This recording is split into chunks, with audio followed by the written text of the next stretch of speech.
የሱዳን ጦር በቱርክ ድሮኖች የፈጥኖ ደራሽ አርኤስኤፍ ኃይሎች ላይ ከባድ ጥቃት እየሰነዘረ መሆኑን ዛሬ የተጋራው ይህ ቪዲዮ ታይቷል።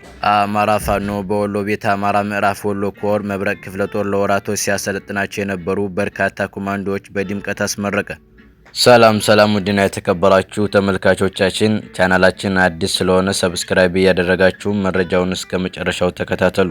የሱዳን ጦር በቱርክ ድሮኖች የፈጥኖ ደራሽ አርኤስኤፍ ኃይሎች ላይ ከባድ ጥቃት እየሰነዘረ መሆኑን ዛሬ የተጋራው ይህ ቪዲዮ ታይቷል። ላለፉት ዓመታት ካርቱምን ጨምሮ አብዛኛው የሱዳን ክፍል ተቆጣጥሮ የነበረው የጀነራል መሐመድ ሐምዳን ዳገሎ ሐሚቲ ጦር ከቅርብ ጊዜ ወዲህ በሱዳን ብሔራዊ ጦር በደረሰበት ከፍተኛ መልሶ ማጥቃት ካርቱምን ጨምሮ በርካታ ከተሞችን አጥቷል። የሱዳን ጦርም የፕሬዝዳንቱን ቤተ መንግስት በትናንትናው ዕለት መቆጣጠሩ ለሱዳናውያን ትልቅ ተስፋ የሰጠ ሆኗል።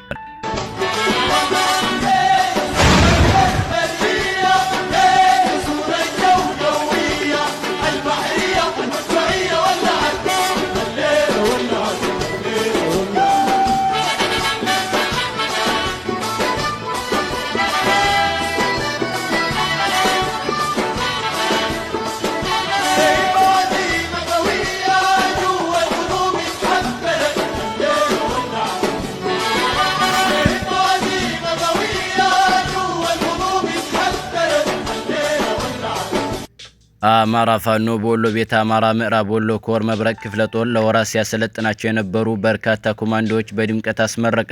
በምርቃኑ የመክፈቻ ንግግር የአማራ ፋኖ በወሎ ቤተ አማራ ምክትል ወታደራዊ አዛዥ አርበኛ ሻለቃ ሀብታሙ ደምሴ እንደተናገሩት የወሎን አንድነት ደከመኝ ሰለቸኝ ሳይሉ እንዳመጡና ድርጅት እንደመሰረቱ ወደፊትም ትልቁ ስራችን የአማራን አንድነት በቅርብ ጊዜ ማምጣት እንደሚሆንና ትግላችን ተጠናክሮ በቅርብ ጊዜ ድል እንደምናደርግ አልጠራጠርም ሲል ለተመራቂ ፋኖች መልእክት አስተላልፈዋል። ሰልጥነን እንዋጋለን፣ እየተዋጋን እንሰለጥናለን በሚል መርህ ትግሉንና ታጋዩን በጦር መሳሪያ በእውቀት ብሎም በሰው ኃይል የማጠናከሩን ስራ እስከ ድል ነጻነት እናጠናክራለን ብለዋል።